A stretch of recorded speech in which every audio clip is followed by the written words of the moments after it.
We're on a mission from God. Wendy? Stay away! So I got that going for me. Darling? Looks like I picked the wrong week to quit sniffing glue.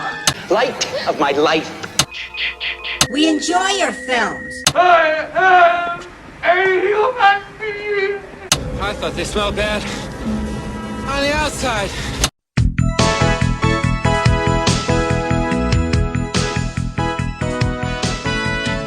Welcome to Vintage Video, where we're rewatching the 80s so you don't have to. We'll be reviewing every major film release of the 1980s in real time, overanalyzing what you've seen and spoiling what you haven't. I'm Patrick O'Reilly. I'm Jesse Bayless. And I'm Richard Wells. And today marks the 40th anniversary of the release of The Elephant Man on October 10th, 1980. It was written by Christopher Vore, Eric Bergren, and David Lynch, based on the novel The Elephant Man and Other Reminiscences by Sir Frederick Treves, and partly on the novel The Elephant Man, A Study in Human Dignity by Ashley Montagu, directed by David Lynch, produced by Jonathan Sanger, with credited EP Stuart Kornfeld and uncredited EP Mel Brooks, and released by Paramount in the U.S. It says, I read up about that, like Mel Brooks wanted his name, but it literally starts with Brooks Films. Right, but Brooks Films is different than Mel Brooks. Right, but you know what Brooks Films are. Well, at this time, people didn't. There were only 3 of them, and none of them had Mel Brooks involved in any way, other than paying for the movies. On August 5th, 1862, Joseph Carey Merrick was born, though he's often erroneously referred to as John, the name used by Treves in his novel. Well, but they used that name throughout the entire film. Right. Because that's what he was called, I assume, in life, because that's how he's referred to throughout Treves' novel. Oh, okay. But his birth certificate says that he's Joseph. Of his parents' children, he actually lived the longest, his brother William having died of scarlet fever at the age of 4, and his sister Marion dying of myelitis and seizures aged 23. The symptoms of Joseph's deformity were not apparent until the age of 5. As he grew, his skin loosened and grayed, resembling the texture of an elephant's. His family blamed the symptoms on his mother Mary having been knocked over and frightened by a fairground elephant during her pregnancy. Merrick went his whole life believing this fabricated explanation for his condition. Oh, I was wondering about that. Like, I kind of figured it was something that the sideshow made up to just be, to make it more of a lore, but he actually thought that was true. Apparently, in the early part of the 20th century, that was still like common medical knowledge that if a woman were to be attacked or in some way frightened by an animal during her pregnancy, that would be an explanation for the child having adverse conditions when he was born. Huh. A scientist in 2001 speculated that Merrick may have suffered from a combination of neurofibromatosis type 1 and Proteus syndrome. His limp was actually caused by an injury and not his deformity. He fell and injured his hip, which went untreated and became infected. His mother passed away shortly after the death of his younger brother, but until then, they had a very close relationship. I just want to point out that I had read a different article that was saying that it was very much not an NF1, the disease that he had, and that people who have NF1 are very upset by the fact that it is associated with him because their disease is actually a very common thing. It's like 1 in 3,000 children are born with it, and the other disease, Proteus, is like 1 in a million chance of getting it. But I think there were symptoms of both things. So he might not have looked like that because of the NF1. Right. I guess people who have that now don't like the association because everyone assumes that they have the Elephant Man disease, and it's like, well, no, it's the other thing that he had that caused those deformities. Sure. This is a different disease. Yeah. After school, he tried to work, but as his condition worsened, he was less and less able to do most work. Merrick made a conscious decision to work in the business of human novelty exhibition. Unlike the proprietor in the film, Merrick's primary manager, Tom Norman, treated him rather well, and they split the proceeds of the Elephant Man show, which in a few weeks amounted, for Joseph, to as much as a typical working family would make in a year. So he did well. Yeah. After he died, parts of his body were preserved for medical science to study, some internal organs were kept in jars, and plaster casts were made of his head, an arm, and a foot. Although the organs were destroyed by German air raids during World War II, the casts survived.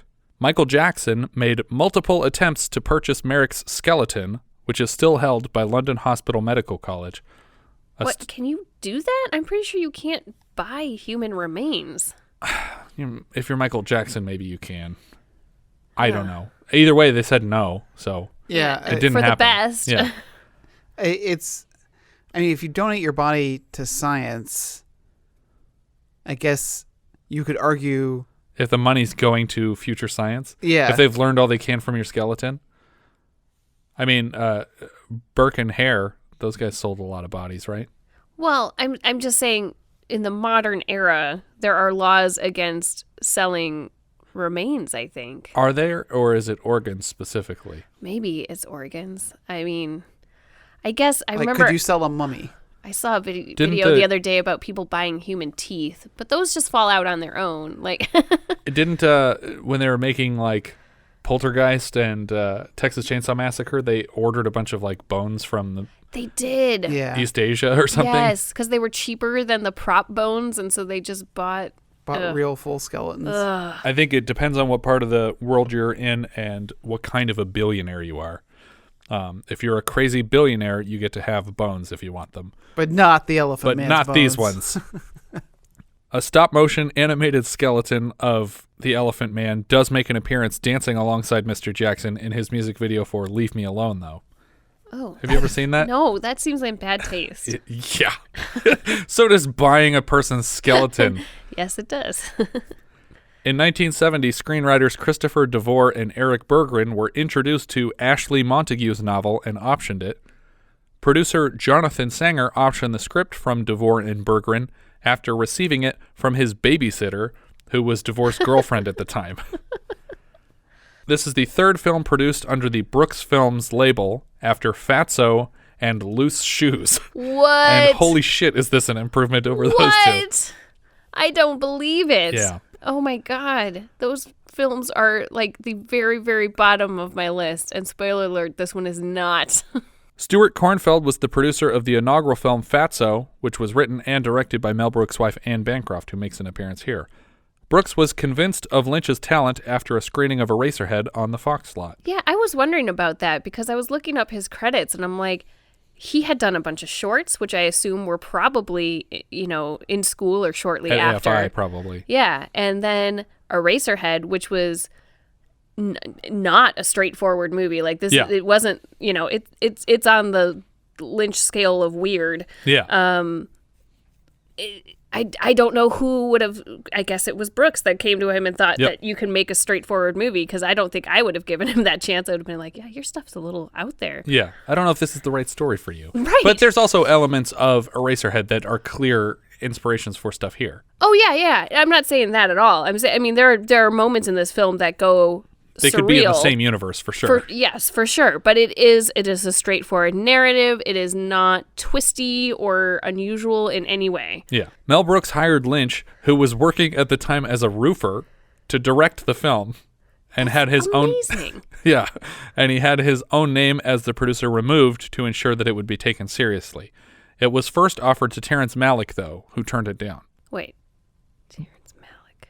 I don't know if you've seen any Terrence Malick movies. Maybe The Badlands with I don't know Martin if I Sheen. have. No. But I mean, I know the name. I'm trying to Yeah. place it. Tree of Life is a more No. recent one.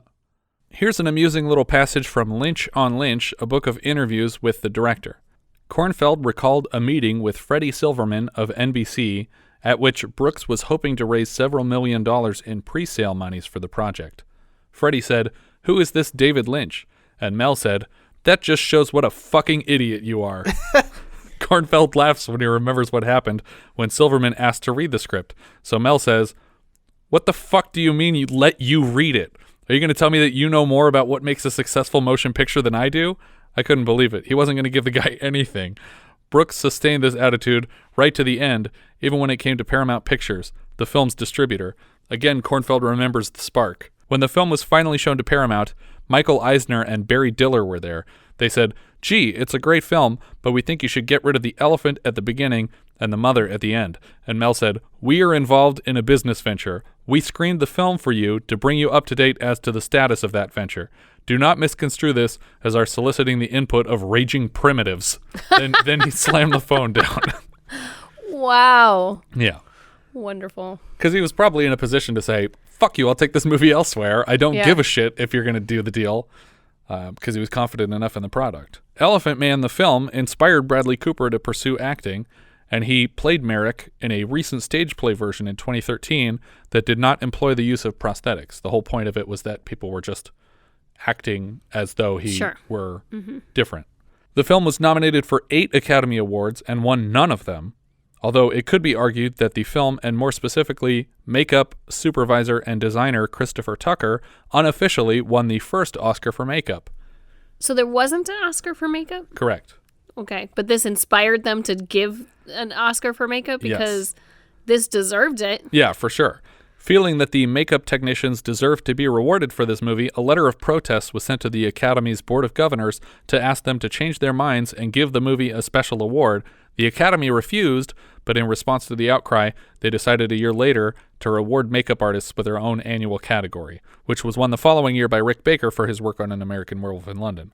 The film's nominations included picture, actor, director, writing, art direction, costume design, editing, and music. The makeup was designed using actual molds from the Royal London Hospital's private museum. The Elephant Man makeup took 9 to 10 hours to apply each shoot day. Wow. 7 to 8 to put on, and 2 hours to take off. As a result, John Hurt worked 1 day on, 1 day off for the duration of the production. That's amazing. That must have been a really long production schedule to accommodate that because he's in most of the scenes. Yeah, there's only a few scenes where he's not a part of them. During the production, he reportedly told his wife, "I think they've finally managed to make me hate acting." Like the character, Hurt was forced to sleep sitting up to avoid destroying his makeup on stage. Ugh. Lynch initially wanted Jack Nance for the lead role, but he was overruled by producers after seeing John Hurt's performance as Quentin Crisp in The Naked Civil Servant. A Broadway show with the same title was very popular during the film's production, and Brooks Films was sued by the show's producers, but they eventually settled. And there's a disclaimer at the end of the movie. Right, that they are not affiliated with each other. But I think the argument of the case was that it's a historical figure. Yeah. It's the name of the book, which is it's whatchamacallit, public domain. The book was public domain at the time. Yeah. As a result of the lawsuit, the title card at the end of the Elephant Man trailer reads, "Based upon the true story of John Merrick, known as the Elephant Man, and not upon the Broadway play of the same title or any other fictional account." Which I think is kind of throwing shade at the play version. That's like, this isn't made up. Not like that play. Don't go see it. Yeah, it's mostly made up. Don't bother. We open on a framed portrait of a woman and then push into the same woman's face in another shot, and we're cross-fading from her eyes to a group of elephants passing left to right across the screen. Then we see the elephants approaching the screen, and we fade to black as an elephant knocks a woman to the ground with its trunk, and she screams on the ground. This is like immediately screaming of David Lynch. Yes. Yes. Like I was like, I'm watching Twin Peaks right now. Yeah. Right. And- but then it very much goes back to a normal non-Lynchian film. Sure, yeah. Until a dream sequence in the middle that feels very Lynchy, Yeah, and then at the end. But she's just laying on the ground, throwing her head back and forth, screaming until we fade out and a puff of smoke fills the screen. And we cut to Sir Frederick Treves walking through circus grounds. All around him, sparks are flying, fireworks are exploding, and carnival barkers are peddling their wares, their shows that they're doing. Curiosity lures him to a freak show after he watches a policeman duck through a door labeled "No Entry." I guess a bobby. Are they called policemen? Can you call them policemen too? I don't know. It's also important to note that this is in black and white. Yes, that's true. I think that's, you still have to get special permission to do that now. I mean special permission from the studio. Like, yeah, but in this case, the budget production movie. was Brooks Films, so Yeah. he didn't need permission from anybody because it's Mel Brooks. He wanted the director's vision. I mean, I feel like a studio would just do whatever's best for the picture. Like, it'd be case-by-case basis. I have a hard time imagining any studio be like, no black and white films. I mean, it is a conversation, that they don't like that. And it's kind of funny because, of the 5 films nominated for Best Picture, this was one of 2 black and white films. Yeah. Yeah, here is the whole thread about it here. Why did Mel Brooks need to get permission to film in black and white? So it has to do with the contract that they made with the studio. Oh, okay. For distribution? For, I guess, just for production. But I didn't think it was produced with a studio. I thought it was produced by Brooks Films. Right, but I imagine he wanted, because he was Mel Brooks, he could probably get some kind of early financing for that's true. And I guess Freddie Silverman did pitch in money eventually for it, so maybe NBC, he had to sell it to them. And it's probably one of those things like, say, we're going to be shooting this in black and white, and I'm sure a lot of people will go, no, we're not going to market a black and white film. Yeah. I suppose it was a more touchy subject back then than it probably would be now, because films probably felt old and less timely when in black and white. Like, we don't want people to think that we can't afford to shoot in color. Mm-hmm. Yeah. And now it's like, no one thinks that. Now it's a novelty and very much an artistic choice and that sort of thing. Like with Young Frankenstein, it makes sense. Yeah.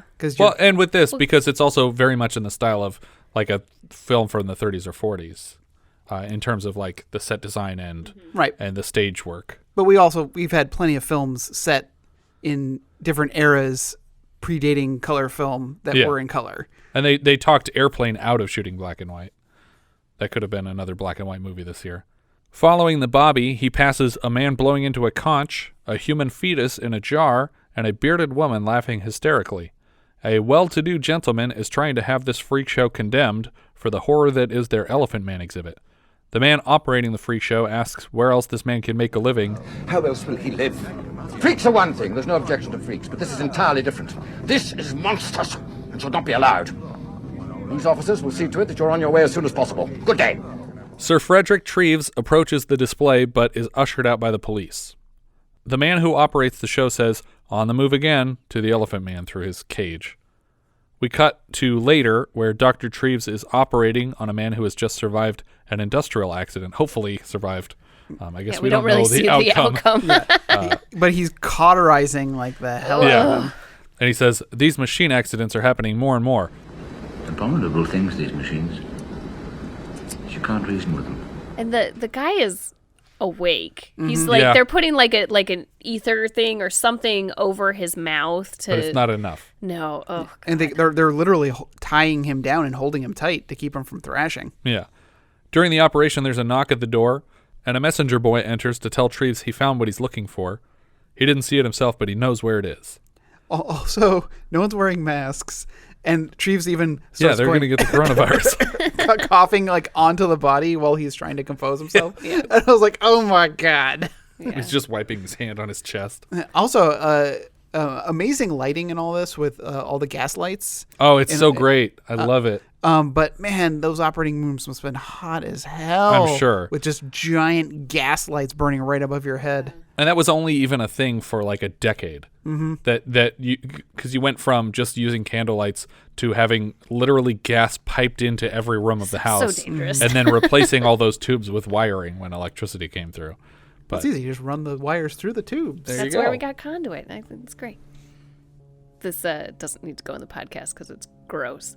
But I was having flashbacks in this moment to the last cesarean section because they do tie your hands down because during the C-section, you are awake. Itches. You are, conscious for this. Yeah. And they don't want you getting on in there when they're working on it. So they tie your hands down. And I could feel my insides. They tell me that I'm not supposed to be able to feel my insides, but I could feel them doing things wiggling to my organs and stuff like that. And every time they would because they would squeeze the uterus to get blood out. See, it's gross. I'm fascinated. I would actually be sick. I would end up throwing up. They had a little thing and I would throw up in it when they would squeeze the uterus because I could feel it and it was nauseating. Yeah. And they're like, that's really weird. You could tell when I'm doing that. Weird. Just keep doing that. I thought it was unusual, and I was just like, but what organ am I touching now? But seriously, when they were moving stuff around, I was reacting, I could feel it, and they're like, that's usually people can't feel their internal organs, and I'm having flashbacks as I'm watching this guy awake during surgery. It's freaking me out. It was gross. And then they squeezed his uterus. and he vomited. I did not know you had a cesarean. I've had 2. 2 out of 3 ain't bad. A fellow doctor asks what that was about, and he doesn't want to divulge for some reason. His coworker watches him cross a courtyard from an upstairs window, just like, I wonder what that was about. But this never really pays off. We don't see much of this guy later in the film. Yeah, I'm assuming it's because they're trying to one-up each other with medical oddities. Yeah. Mm-hmm. They're having a freak off. It's better than a freak out. Is it? I don't know. I'd rather have a freak out. Get your freak on. Get your freak off. No, don't do that. Stop. Because his genitals are completely unharmed. We follow Treves through several back alleys in search of the freak show's home base. We can hear what sounds like running water, and Treves moves through what looks like an abandoned apartment building toward an Elephant Man banner hanging on the opposite end of the hall. He lifts it to peek behind it, but doesn't find anything. I assume this is going to be like the Elephant Man showering. Just from the sound, it's like, what the fuck are you lifting this thing for? It's my shower curtain. Put my banner down. The man who operates the show enters behind him, and Treves asks, "Are you the proprietor?" And the man says they're closed and tries to brush him off until Treves offers to pay him handsomely for an opportunity to see the curiosity. A private showing. Yeah. The man takes Treves' money and refers to himself as the owner before leading him to the Elephant Man. The owner lights a small torch and launches into his spiel. Life is full of surprises.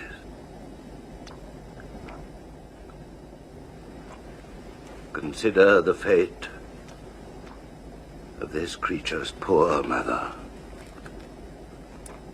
Struck down in the 4th month of her maternal condition by an elephant, a wild elephant. Struck down on an uncharted African isle. The result is plain to see. Ladies and gentlemen, the terrible Elephant Man. The actual spiel went something like this. Ladies and gentlemen, I would like to introduce Mr. Joseph Merrick, the Elephant Man. Before doing so, I ask you please to prepare yourselves. Brace yourselves up to witness one who is probably the most remarkable human being ever to draw the breath of life, which is much less insulting than what this guy's saying.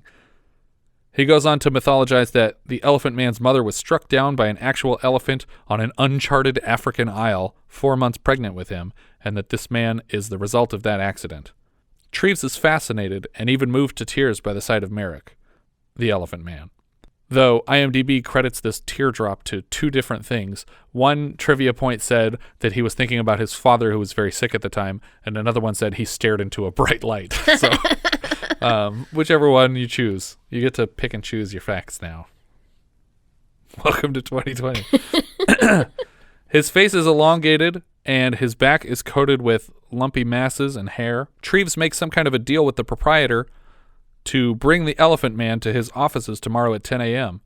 The man, who now shares his name, Bytes, agrees to meet and insists cryptically that now more than money has changed hands between them as he pulls Treves closer and closer until Treves is able to break free of this handshake. We have a deal. We understand each other. More than money has changed hands. We understand each other completely, my friend.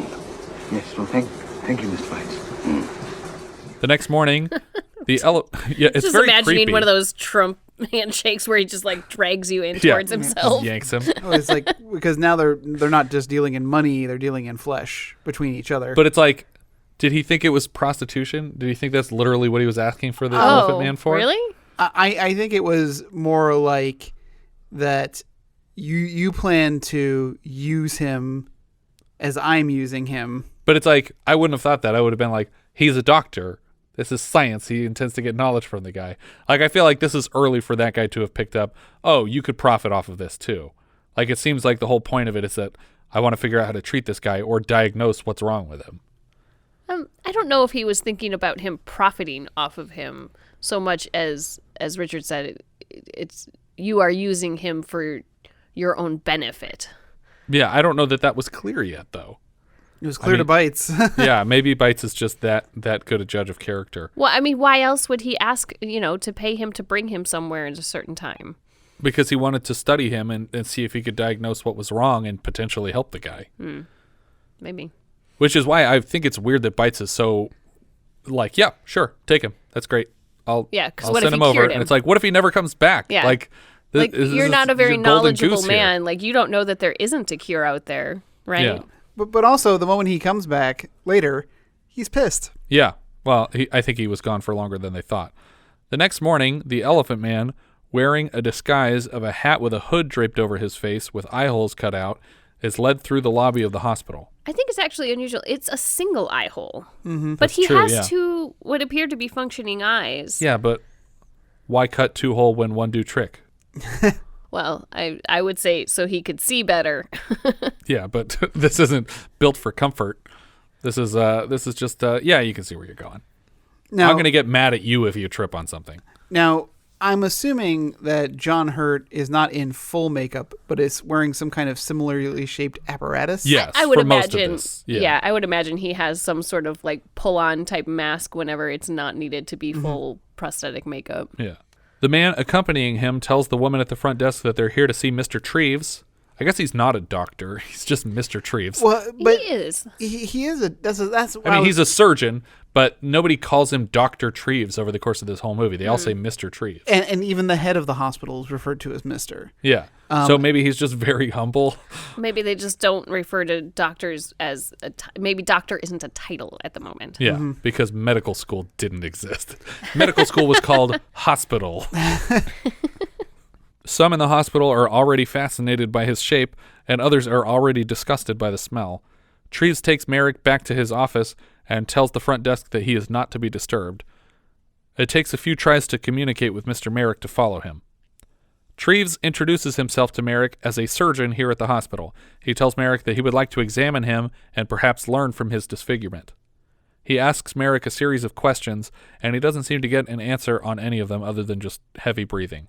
Is your name John Merrick? Are you in pain? Are your parents dead? Suddenly, a harsh knock at the door, and his coworker Fox barges in. Not at all an accident. This is the guy that wanted to know where he was going yesterday. And he's like, oh, what have you got in there? And he presumes that it must be something pretty incredible for him to be so nervous about it. When he returns to his office, Treves finds Merrick cowering in the corner. He tells him that everything's all right and asks if he can examine him now. He asks him to remove his hat, please, and we fade to black just as Treves is gripping the hat himself, which I think it's interesting that we're spending so much of the beginning of the movie keeping his face a secret. Mm-hmm. It's almost like Lynch is picking on us for wanting so desperately to see what his face looks like. Yeah. And showing us that it's like, see, you're just as bad as everybody else, that you desperately want to see what this guy looks like. Oh, yeah. That's definitely what he's doing. We cut immediately to Treves presenting Merrick as a specimen to an auditorium of medical professionals. He discusses Merrick's condition in a very callous and insulting manner. Gentlemen, in the course of my profession, I have come upon many lamentable deformities of the face due to injury or disease, as well as mutilations and contortions of the body, depending upon like causes. But at no time have I met with such a perverted or degraded version of a human being as this man. He draws their attention to the malformed skull, the useless right arm, and the extremely curved spine. And the perfect genitals. Yeah. He's like, look at that magnificent junk, though. Merrick is instructed to turn around and reveal that 90% of his body is covered in these fibrous tumors. The audience is horrified and also fascinated. Treves also finds it necessary to inform these men of Merrick's completely unaffected genitals, at which point he instructs a pair of assistants to reveal the genitals to the crowd. Like, they literally, unstrap his underwear so that everyone can see his junk. And we're just seeing all of this silhouetted from behind a curtain. So I love the framing of this shot. Yeah. Again, it's not... It's our... We're having to fill in the blanks. It's our undesirable curiosity. Yeah. It's like, but we want to be in that audience too. Yeah. Bizarrely, Treves is applauded by the crowd after his presentation of this deformed individual. Fox and Treves watch as Merrick climbs into a horse and carriage to be returned to his owner. Fox says, "You never mentioned his mental health," and Treves responds, Oh, he's an imbecile, probably from birth. Man's a complete idiot. Pray to God he's an idiot. Evidently, Mr. Bytes was not made aware of how long Merrick would be away, and upon his return, Bytes has a breakdown, asking repeatedly, "Where have you been? What have you been doing?" and vigorously caning Merrick. Mr. Bytes' young assistant finds Treves at the hospital and says Merrick is in trouble. He has shallow breathing, and he leads Treves back to Merrick. At first, Bytes blames Treves for this new health issue, and then switches to blame a fall, something he claims Merrick does often. What happened? He fell. He falls. But even as he makes the excuse, Treves sees Bytes' young assistant eyeing the cane, and he knows exactly what happened here. Looks like he's had a very severe fall. He's a clumsy soul. Never looks where he's going. Treves asks why Merrick is sleeping sitting up like that, and Bytes explains that his head is so big that if he sleeps laying down it would break his own neck and he would die, which was actually true of the real person. He insists Merrick be returned to the hospital, and when Bytes interrupts to say that this man is his whole livelihood, Treves replies he won't be worth much of a livelihood if he's dead. Now stop wasting my time, I'm going to fetch a cab.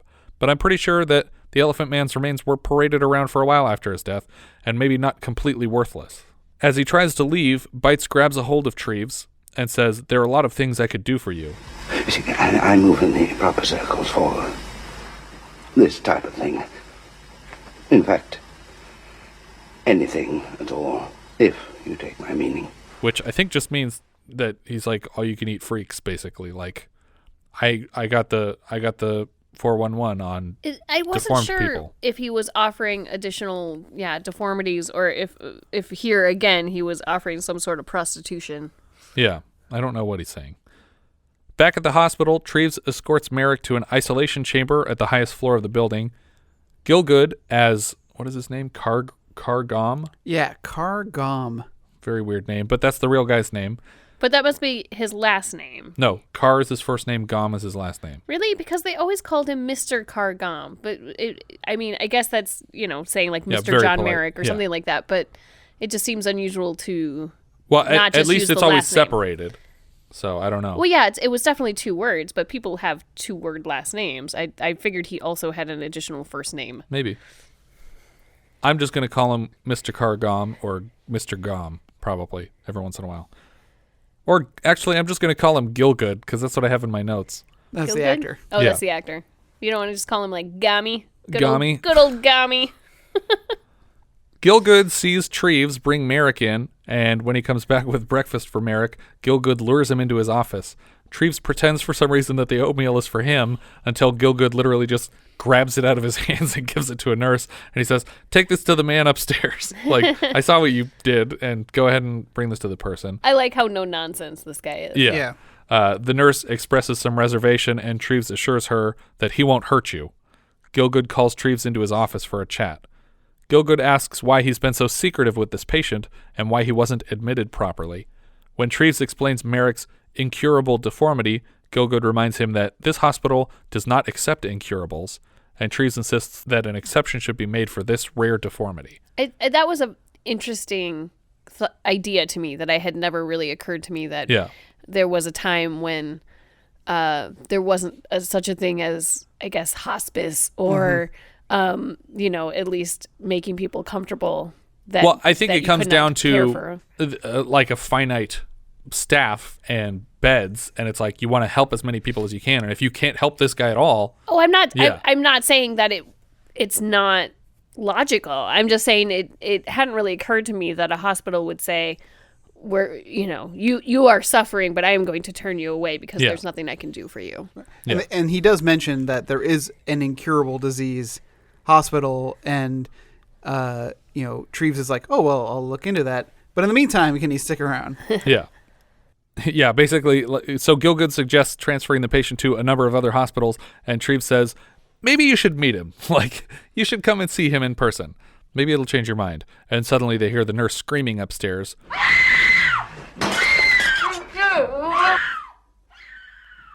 Excuse me. because she's being terrified by Merrick's deformity, which we're now seeing for the first time with the nurse. She opens the door and he's in the bed like changing his clothes, and he turns to face her and we see his face for the first time. But now, and moving forward, almost every time we see his face, it's plainly lit with bright lights, and so without the shadows of, mystery to it, it's very straightforward, and right away you realize how quickly the curiosity goes away. Once you've seen it, you're like, okay, I've seen it. I know what this guy's face looks like now. Yeah. And it's already not a novelty once you've seen it.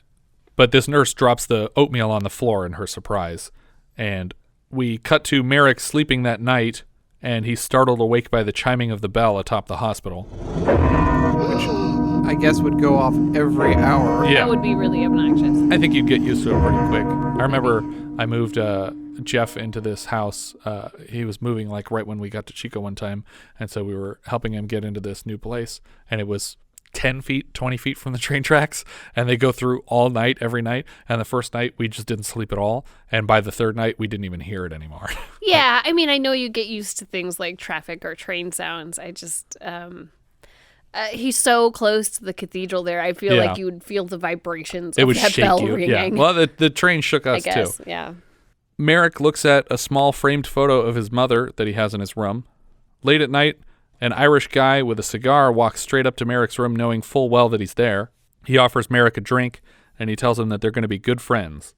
And he says that he has other friends that would like to meet him. We'll learn later that this is like a night watchman for the hotel. He's like a porter or something like that.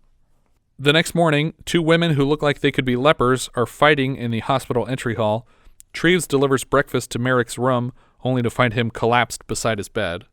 Bytes enters the hospital and is disgusted by the women fighting in the lobby on his way to Merrick's room. These aren't freaks. Yeah. One of the nurses tells Treves that the only way to get through to Merrick is with a good smack. Now, don't you waste your time with him, sir. It's like talking to a brick wall. I don't mean to be harsh, but it doesn't belong here. She asks what Treves expects to do for him to help him. After she leaves, Treves decides that he needs to be able to communicate with Merrick, and they have their first breakthrough when he tells Merrick to nod if he understands him, and Merrick nods. I feel like I would have picked a different way to move because I wouldn't be so sure that this guy was capable of nodding. Yeah. Or even if he was, it's just like, yes. It's not it's not a dead. subtle thing. It's just like, if I push my head forward, it will fall. Yeah. Next, they move on to developing Merrick's ability to speak. He starts with a simple yes, and then Treves gets him to say the full sentence, "Hello, my name is John Merrick," which may not have been true. It's a struggle, but he's able to say the words. Treves and Bytes clash in the stairwell. Bytes wants Merrick back, insisting that he was only on loan to be cured. Treves tells him that he misunderstood and accuses Bytes of abuse. When Bytes says that he'll bring the police back to the hospital, suddenly Gielgud appears at the top of the stairs and suggests, yeah, why don't you do that? You go to the police and you see whose side they're going to be on, the hospital or the guy that's beating this thing with a cane. Yeah. Again, Gomm, the hero of the movie. Yeah. I think they'd like to hear both sides of this story. Treves thanks Gielgud for interfering, and in return, Gielgud expects to meet Merrick tomorrow at 2 p.m. sharp. And he's like, oh, maybe we could do it in a few more days. I think we might just need a little. He's like, yeah, 2 p.m. tomorrow, like what I said. I was surprised that he even waited till tomorrow. It's just like, I think I should meet him right now. Let's go. Yeah. Treves spends hours with Merrick, teaching him sentences and scripture. When they meet with Gielgud, he regurgitates phrases that Treves has taught him, but eventually starts recycling them, and Gielgud catches on. He reuses, I feel much better now.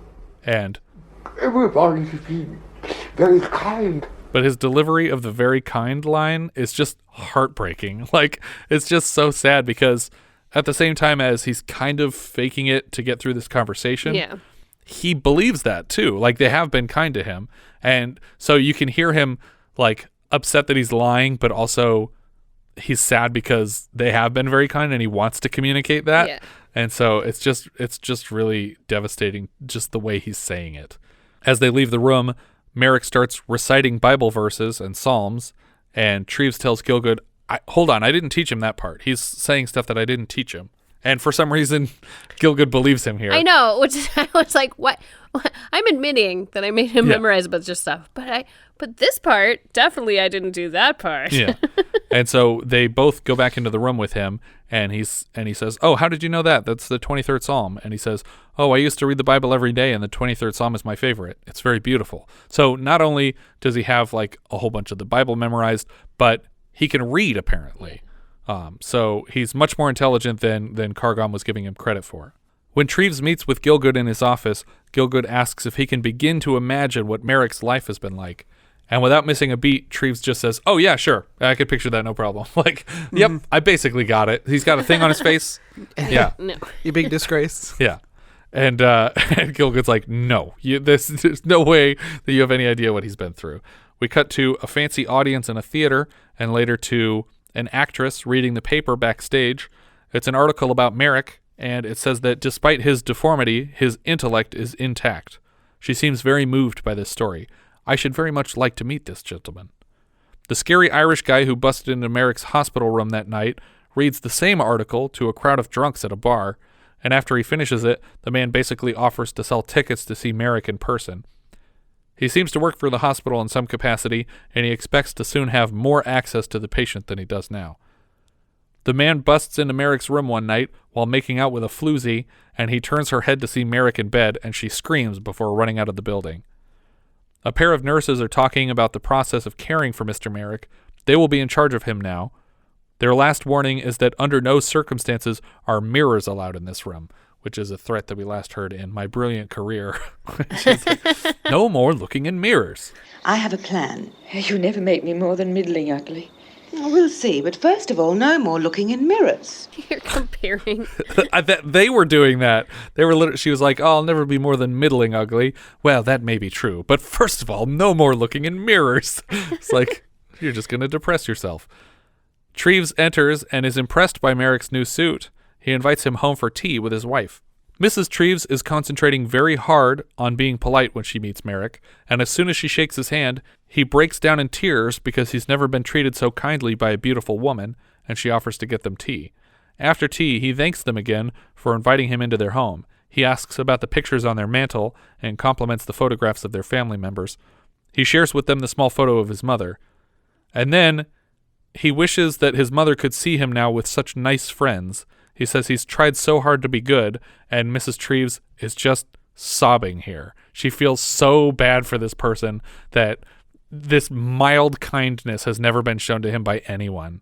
And it's really heartbreaking. It absolutely is. Like, I'm absolutely tearing up at this point in the film.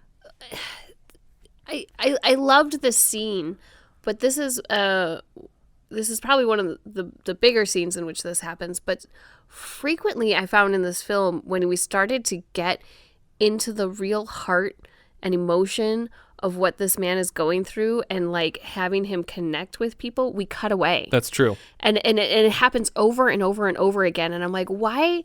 I mean, it's a lovely movie, and I love how much we're starting to see, but I thought we could go so much deeper.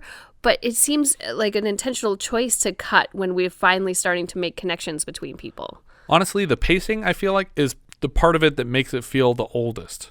Like the style of the movie, where we're cutting almost mid-scene to something else happening, feels very 40s to me. And like I said, I think that all of this was very intentional, but I kind of want to see the other version of this movie where we really do focus on sort of unwrapping the psychology of what has been done to this man. Yeah. And having him learn to become himself, because he hasn't been allowed to be. He's just been this monster that everybody makes him out to be, and learning to have relationships with people. Yeah. No, I agree. I could have done with more of these scenes that end up sort of getting abbreviated. Mm-hmm.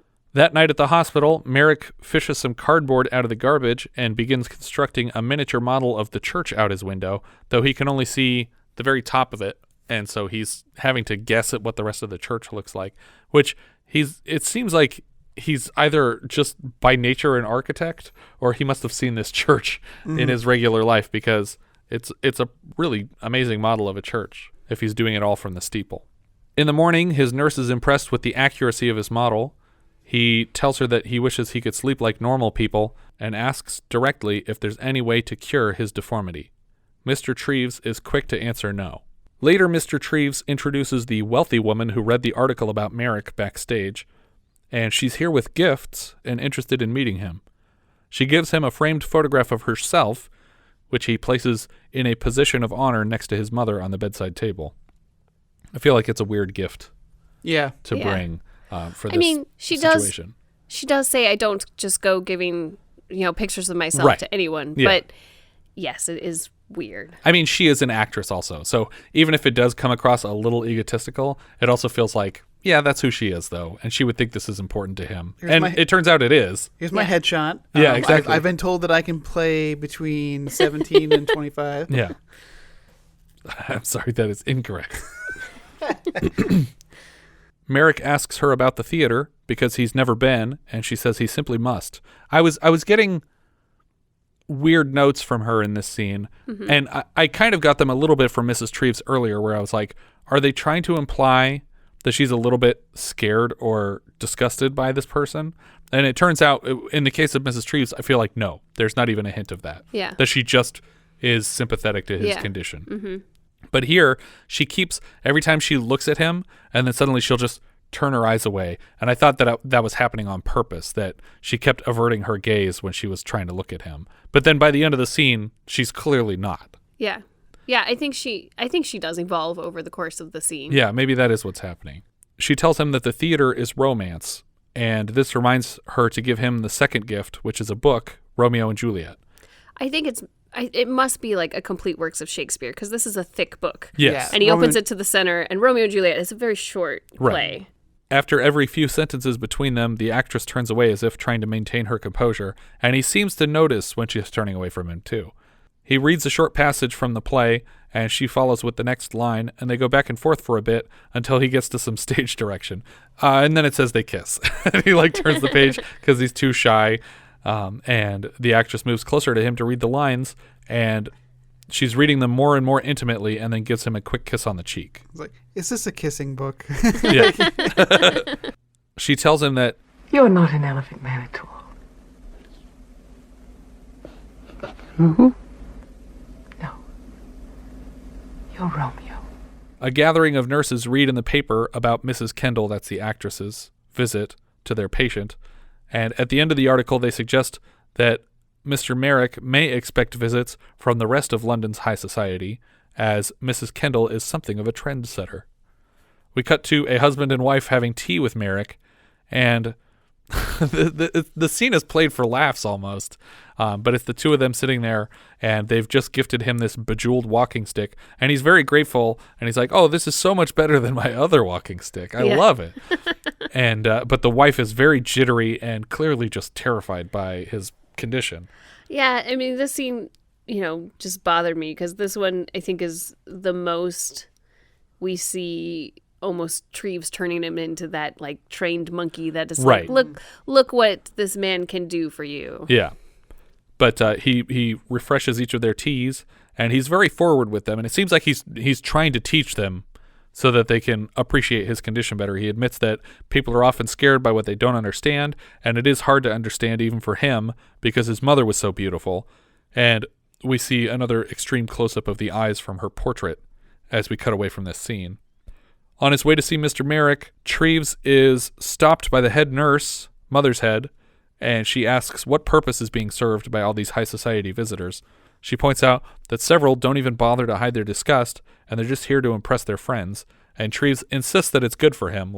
I guess it might be helpful to his pride that he's meeting with people who are important and that they're treating him as an equal, relatively. Right. Well, it's good for him to socialize in general in ways where he is not being made a spectacle, but her point is that this is still him being made a spectacle in a different way. Right. And this is also obviously not an authentic friendship with these people. Yeah. I mean, I think the problem is that they both have a point here that, he does need to interact with people and socialize. And the problem is that you can't affect the way people are around him. So for some people, when they come in and meet him, they are going to be that way. They are going to be disgusted, or they're going to be just there as a novelty. Yeah. That night, the creepy Irish guy knocks on his window, startling him. Merrick has trouble sleeping, and we pan from him to his masked hat hanging on the wall, and then we slowly push into the eye hole of the hat, and we drop into a vision of the Elephant Man's dreams. Men are working in a factory. This feels very Eraserhead to me, the men working in the factory. And they step away from their machine to present him with a mirror and show him his own reflection, and then suddenly all the men are just beating him up, which is probably as much a dream as a memory of something that's happened to him in his past. Because he did try to work in factories as a younger man. It also seems weird to me, these men rhythmically like moving a machine back and forth. It's like, isn't that what the machine is for? I know. I was thinking that too when You're just watching holding this. on to it as it moves. I was thinking that too when watching this scene. I was like, this is so ridiculous. Humans are so inefficient as a power source for something. Like, the whole point is there's literally steam and stuff coming out of these things. Yeah. Like, you should be powering this in a different way, because humans are not a good power source.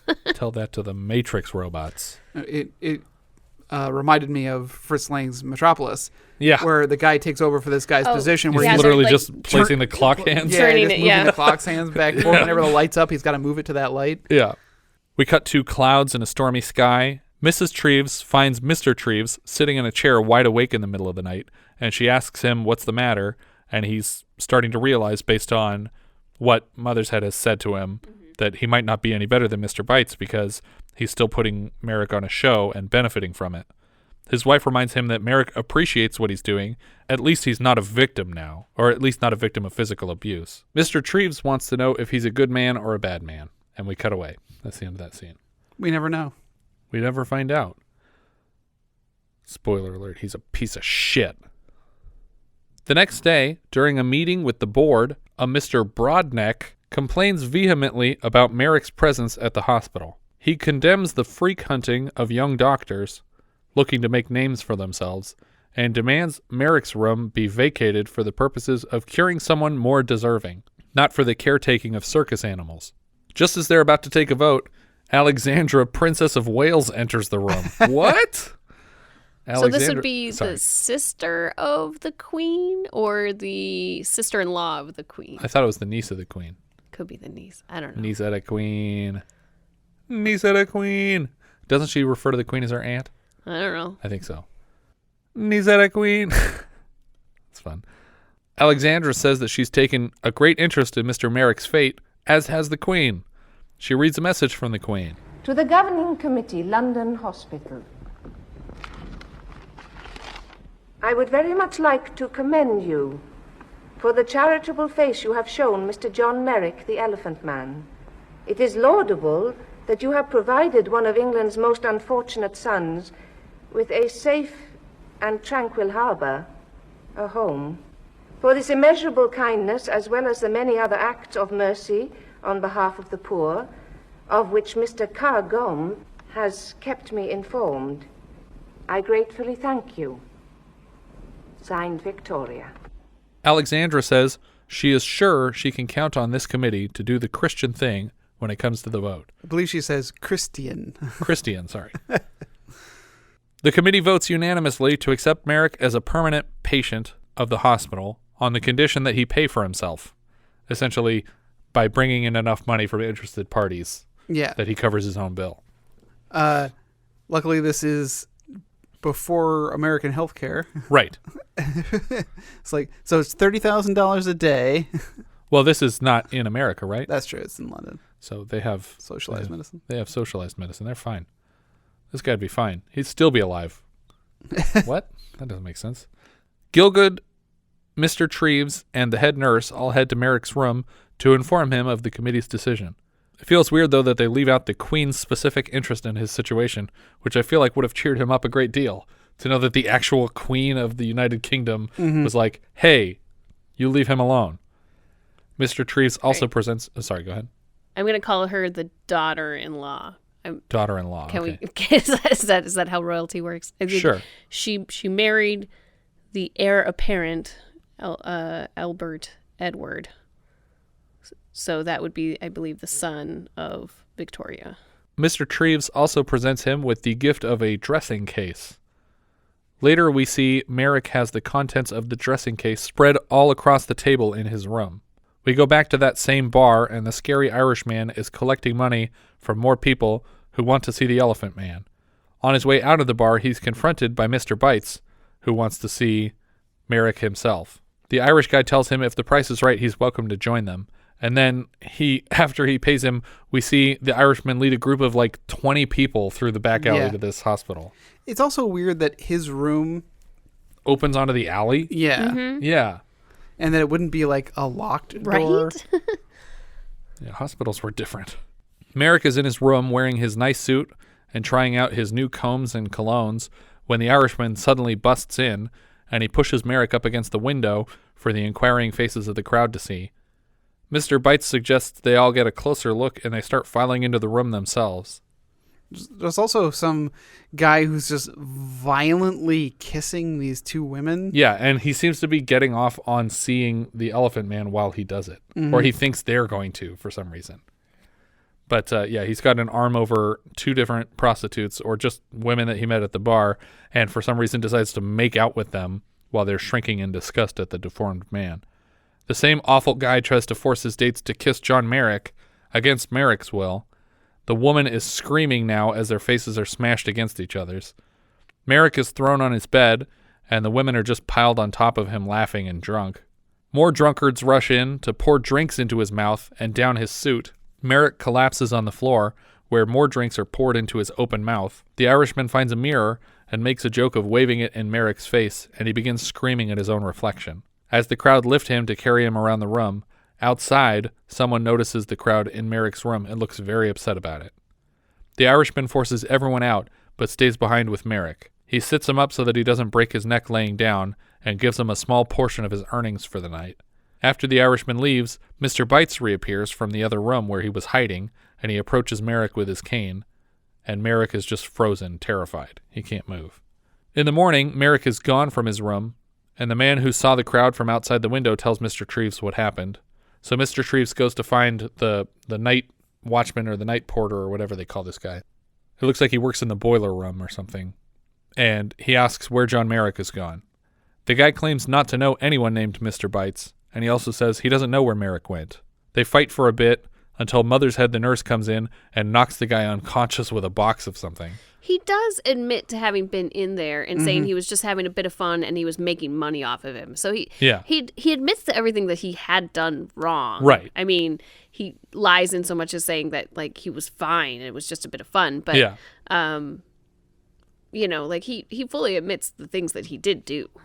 Yeah, but he also knew it was wrong before he did it. Oh, sure. But he fully deserves to get sacked and whacked. So my note says the two fight for a bit until Mothershead, the head nurse, knocks him out with a box. The bad guy, not Mr. Treves. That would be weird. Because the guy is like, Treves is telling him that he's fired, and he says, only Mothershead can sack me. And so she comes up behind him and whacks him over the head. Mr. Treves heads back to the alley where he first found Merrick, but they've moved on. I feel like it couldn't possibly be that hard to find him. Like, where can they hide? I think they go to another country. Yeah. Oh, okay. They do say that maybe he's on the continent. Yeah.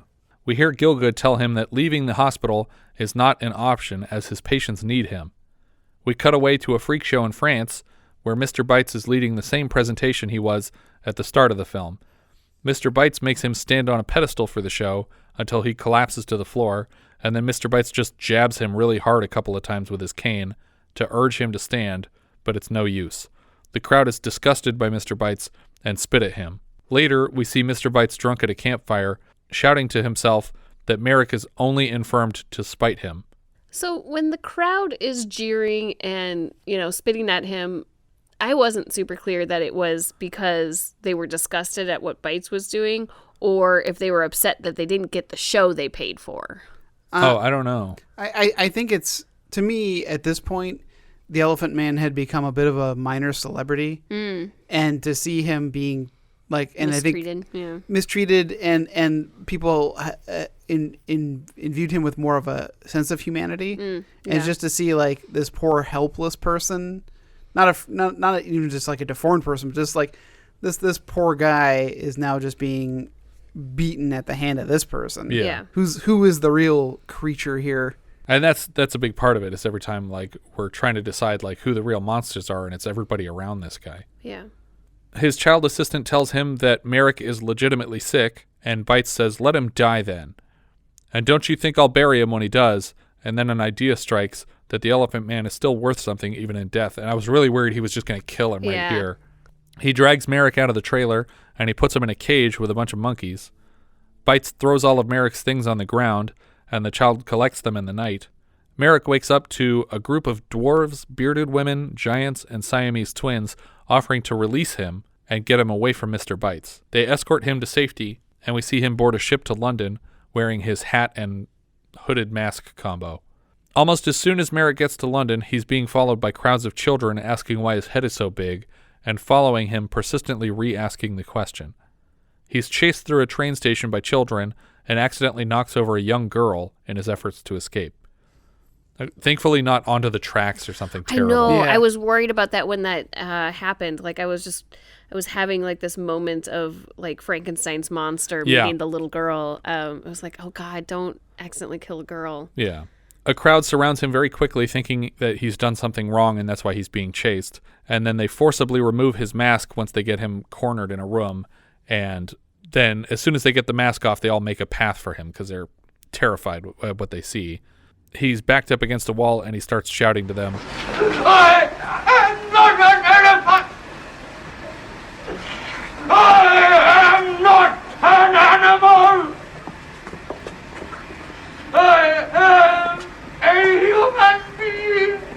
And then he collapses to the floor just as the police are arriving, and they return John to the hospital, thankfully. Well, I think it's great that they filed a missing persons report, and the second that he's back in London, they're like, oh, yes, here he is. Yep. Found him. Yeah. I mean, you can't miss this guy. That's like you said, if he's in London, you should be able to find him right away. That's what I'm saying. He should be very recognizable. Yeah. Merrick and Treves are reunited. We see Mothershead dressing Merrick's primary nurse, Nora, in a fancy gown loaned by Mrs. Kendal. She asks Mothershead if Mrs. Kendal knows that John is dying.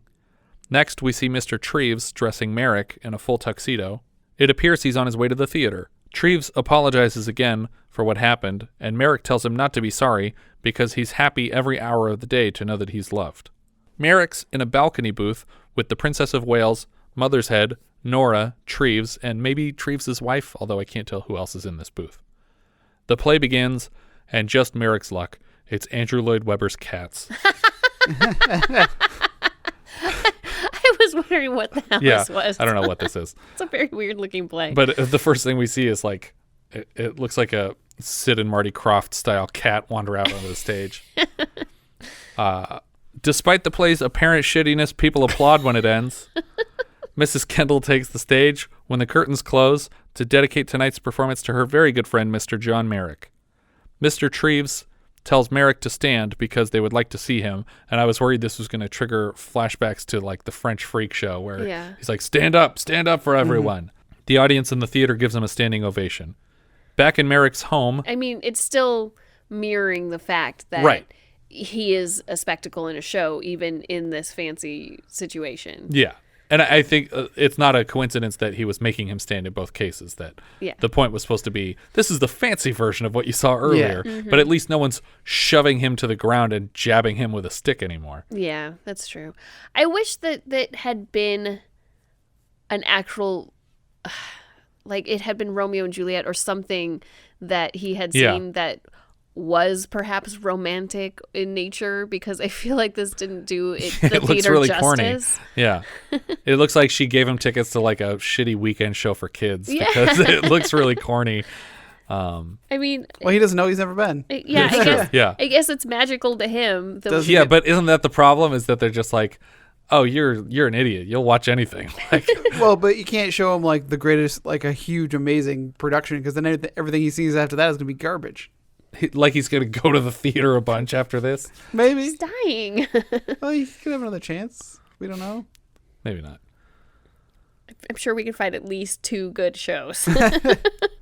Back in Merrick's home, Mr. Treves wishes him a good night and is very pleased to hear that he enjoyed himself. Merrick turns to sign the corner of his completed cathedral model, which is on display publicly. You can go see it. Oh, really? Yeah. Oh, that's awesome. He whispers to himself that it's finished, and then he turns to look at an illustration on the wall of a person lying in bed. I don't know who put this here. That's just cruel. Like, look what you can't do. And he decides to try it himself, despite the risk, or maybe as an intentional suicide.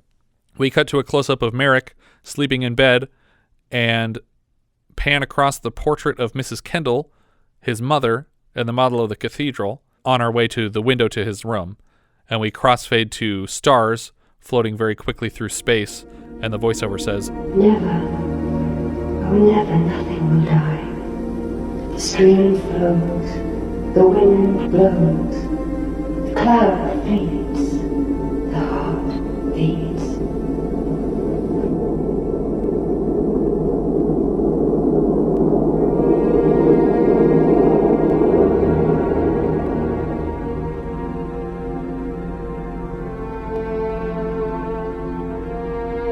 In space, we approach a circle that is filled with the face of his mother, who tells him, Nothing will die. The end. So these are the 2 moments that they wanted to take off. Paramount thought that the shot at the end with the mother's face didn't matter, and the stuff at the beginning with the elephants. I think they're both kind of important to the story. Yeah. In his real life, he likely never met actress Dame Madge Kendal, though her husband did meet with him a couple times, and he was invited to a play performance that she did. As in the film, Merrick did die of suffocation after a night of sleeping on his back, though it's believed he was simply experimenting with the position rather than committing intentional suicide. Our director here was David Lynch. This was Lynch's second feature film after Eraserhead, as we've said before. On the strength of this film, he was offered the director's chair for Return of the Jedi, which he turned down. It seems like an odd choice until you consider that his next film was Dune, which is currently being remade by Denis Villeneuve. I don't think it's a weird choice. I think David Lynch knew what David Lynch movies were before anybody else did. And although this movie was pretty straightforward, he understood that he was going a different direction than a Return of the Jedi was. Right, but I would say that Return of the Jedi is not a complete 180 from Dune, the 1984 Dune. Yeah, I guess. I'm just saying, I think that he understood he wasn't necessarily a commercial director. Yeah. That might have been more of it, that he wasn't interested in making the blockbuster that everyone was lining up for. Yeah. He also created the series Twin Peaks, obviously. If not for these films, he's probably best known for Blue Velvet, Wild at Heart, Lost Highway, Mulholland Drive. This is probably the most straightforward story we will ever get from Lynch, besides The Straight Story. He played a man in a bowler cap chasing Merrick through the train station at the film's climax. I thought I saw him in there, but I'm like, nah. Well, we've also seen him earlier this year because he was in Heartbeat, where he played an artist in the gallery where the lead characters decide they're all moving to California. Also, all that artwork was his, right? Yep, that's correct. And he was also nominated for Best Director for this film. Writer Christopher Vore, he also wrote Frances, starring Jessica Lange, and the screenplay for the Mel Gibson Hamlet. He was nominated for an Oscar for this. Remember, none of these people won their Oscars, but lots of people in this cast nominated. The other writer, Eric Bergren, was nominated also for the screenplay and wrote Frances with Devore. DP Freddie Francis directed Trog and the 72 Tales from the Crypt. He was the DP for The French Lieutenant's Woman next year. He also was the DP for Dune, Return to Oz, uncredited, Glory, and the 91 Cape Fear, as well as The Straight Story. Editor Anne V. Coates was the editor for Lawrence of Arabia. She also edited the 74 Murder on the Orient Express, Masters of the Universe, What About Bob, Chaplin, Congo, Striptease, Aaron Brockovich, and lastly, 50 Shades of Grey. Same editor as Lawrence of Arabia. Yep. She was nominated for an Oscar for this and for 4 other titles on the way to finally getting an honorary Oscar. The music here was from John Morris. He's a regular collaborator of Mel Brooks's. He was a conductor on The Producers, The 12 Chairs, Blazing Saddles, Young Frankenstein, High Anxiety. He composed the soundtracks for History of the World Part 1, Yellowbeard, Johnny Dangerously, Clue, Dirty Dancing, and Spaceballs. So I liked the music a lot in this, but I don't know if it really quite fit it tonally the whole way through. Like it seemed It was an enjoyable soundtrack, but it felt a little off for the time period. Interesting. I don't know if I noticed that. But he was also a composer earlier this year for In God We Trust. And he composed the theme song for Coach, the TV series Coach. He was also nominated for an Oscar for this and for Blazing Saddles. Anthony Hopkins played Frederick Treves. He has an Oscar for Hannibal Lecter from the Silence of the Lambs films. He is also Corky and Fats in the movie Magic. He plays Van Helsing in Bram Stoker's Dracula. He plays Ludlow in Legends of the Fall. He plays Nixon in Nixon. He's John Quincy Adams in Amistad, and he's Odin in the MCU. Of the 4 times he's played a doctor, this is the only one that, as far as we know, didn't eat humans, because he's played Hannibal Lecter 3 times. John Hurt played John Merrick. He was nominated for an Oscar for lead actor for this. He was also nominated for Midnight Express. He plays Kane in Alien. He plays Control in Tinker Tailor Soldier Spy. He's Ollivander in the Harry Potter universe. He's Professor Broom in the Hellboy films. And he's probably best known as Professor Oxley in Indiana Jones and the Kingdom of the Crystal Skull. Oh, God. Knowledge was their treasure. Yeah. What about V for Vendetta? That was a good one. It's no Crystal Skull. I actually cannot finish V for Vendetta. I remember the first time I saw John Hurt in anything was probably the parody of the alien scene? No. It was the Jim Henson Storytellers. Oh, okay. Oh, right. Because he's the actual storyteller. Yeah, he's the storyteller at the beginning. I remember just loving this guy and then realizing later that I'm like, oh, this is the same guy as all these other things that I've seen. And you did mention History of the World, right? Because that's another for John Hurt. No, I didn't. For Mel Brooks, because it's another Mel Brooks connection. Yes, yeah. But I also one of my favorite John Hurts is when Steve Buscemi was hosting Saturday Night Live, and they do this random sketch of Alice in Wonderland, where it's the Mad Tea Party, and for some reason John Hurt is the Marsh Hare, and that just seems right. Yeah. Yes. But Steve Buscemi as the Mad Hatter keeps like talking about these really obscene things, like they're all, one of them's like, I wear socks on my hands. It's like, I put cigars out on my penis. Like, what? Now I have to look this up. Oh, you haven't seen it? No. I know this sketch. It's great. Anne Bancroft was Mrs. Kendal here.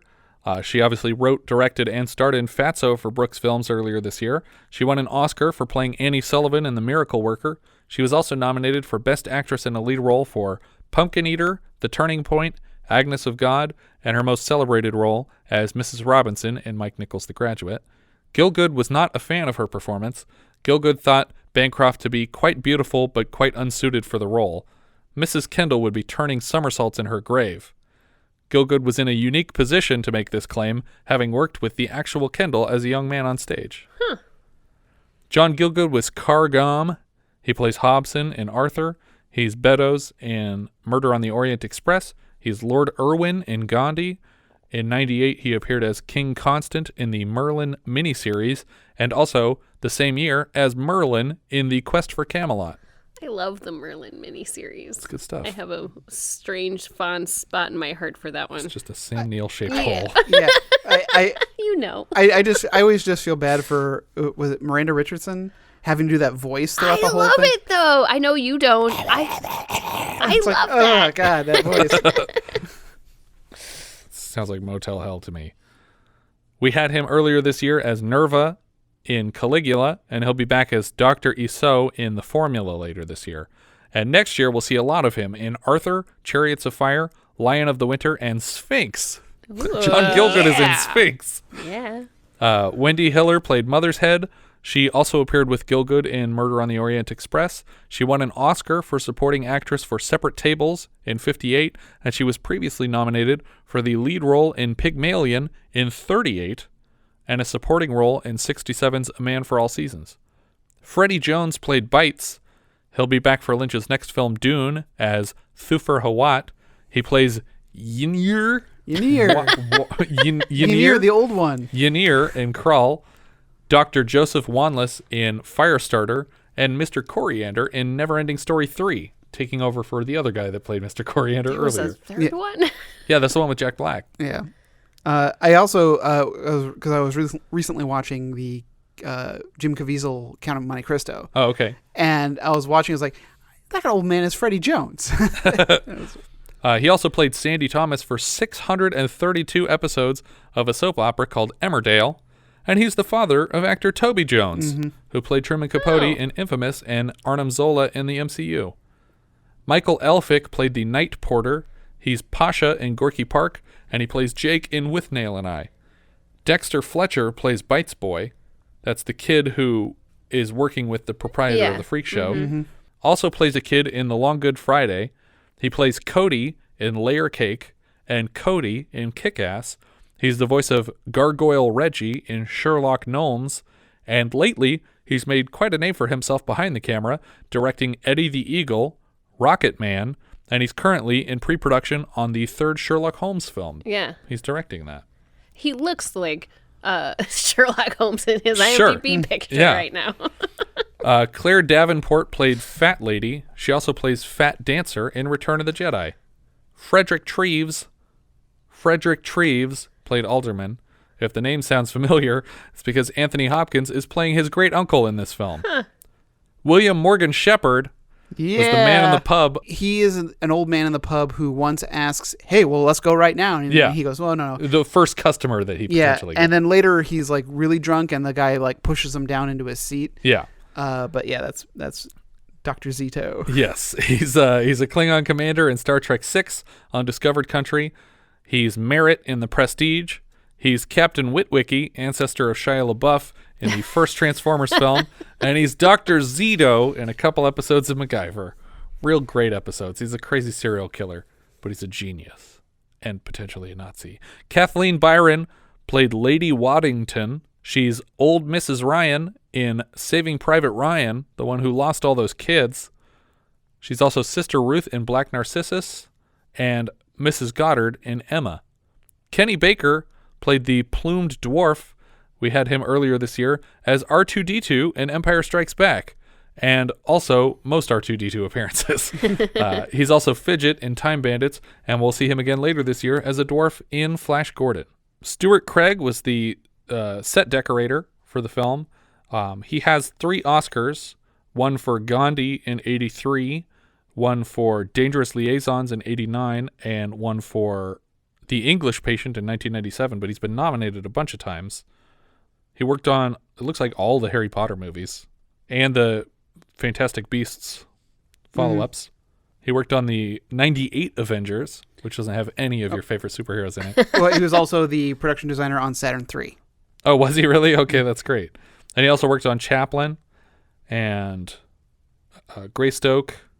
Saturn III looks like that was his first one. Mm-hmm. So that must have been because he was hired to replace the guy who replaced John Barry when he left. Right. But you loved the production design on Saturn III. Oh, yeah, I did. it was wonderful. Yeah, it's really great. But yeah, I really like this movie. I like the feel of it. I like the emotion of it. The performances are amazing. I think John Hurt really knocked it out of the park as this character because he plays him so perfectly sympathetically that he's like just the politest, sweetest little guy, and he's been shit on his whole life by everybody. Yeah. And it's just some of the line deliveries are just devastating though. Everyone's been very kind. He's just so sad. Yeah, this was a great movie. I definitely give it a thumbs up. I had never seen it before, Yeah, so it's a I thumbs was up from me. really enjoying it the whole way through. Surprised that I had never seen it before. I hadn't really heard much about it. I mean, I knew of the historical figure right. of the Elephant Man, John Merrick, or Joseph Merrick, and but this movie was great, and I'm glad I got to see it. Yeah, I think it's definitely the most accessible David Lynch movie.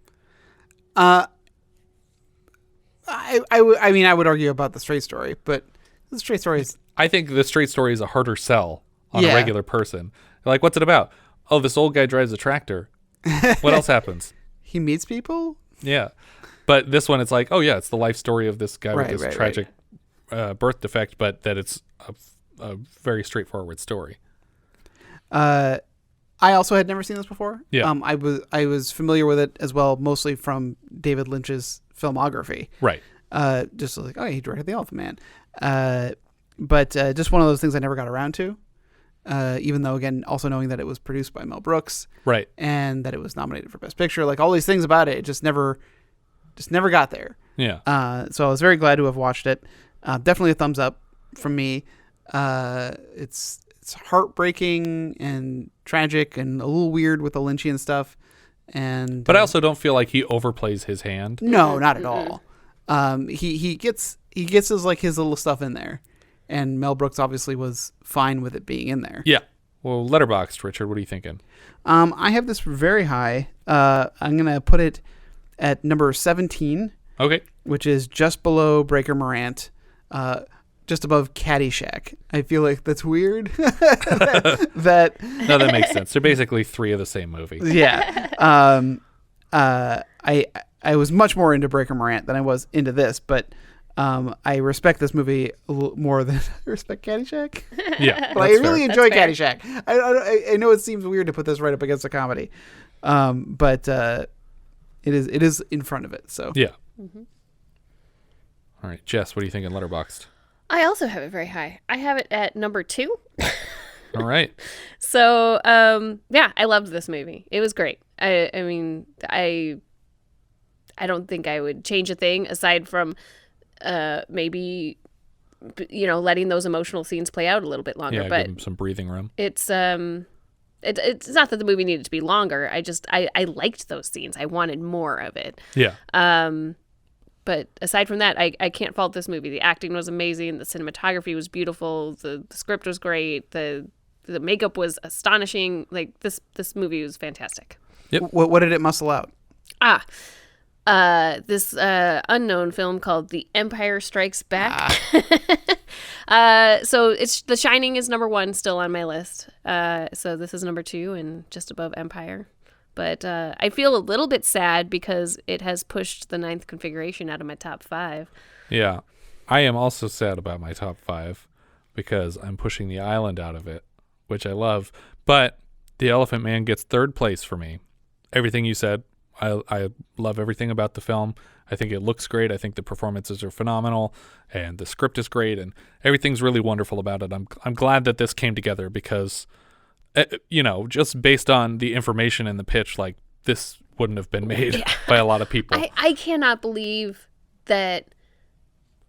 I mean, I guess maybe it was just destiny that David Lynch was going to be given the chance to make these films, that somebody could recognize his, brilliant ability as a filmmaker this early on.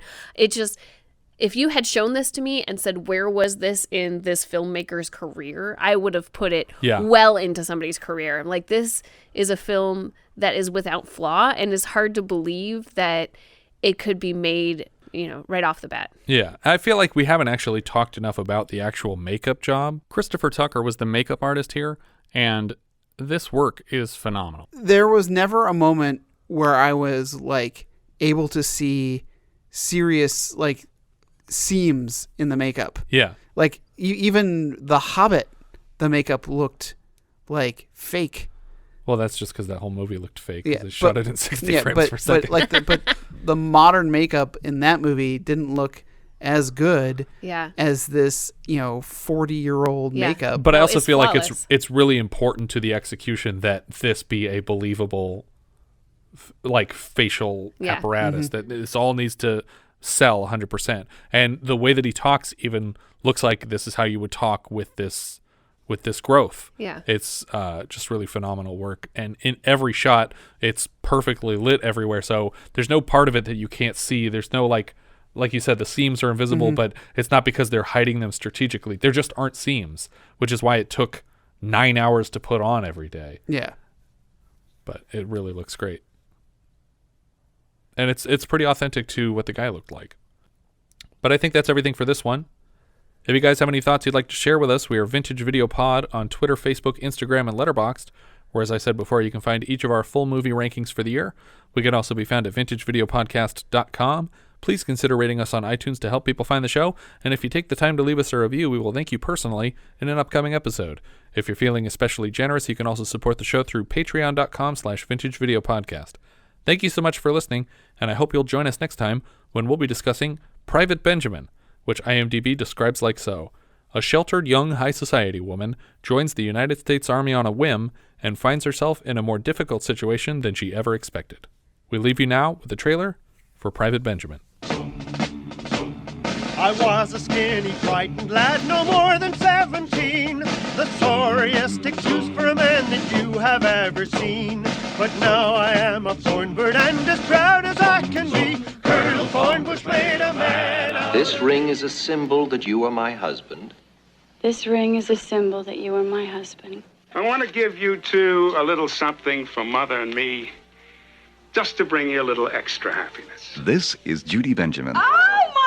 That's for the future, not Lord and Taylor, you know, Jerry. All her life, she got everything she ever wanted, and a few things she didn't. I did join the Army, but I joined a different army. I joined the one with the condos and the private rooms. What? No, really, my recruiter, Jim Ballard, told me that... I don't care what your lousy recruiter told you, Benjamin. Now, I'm telling you, there is no other army. Excuse me, sir. Is green the only color these come in?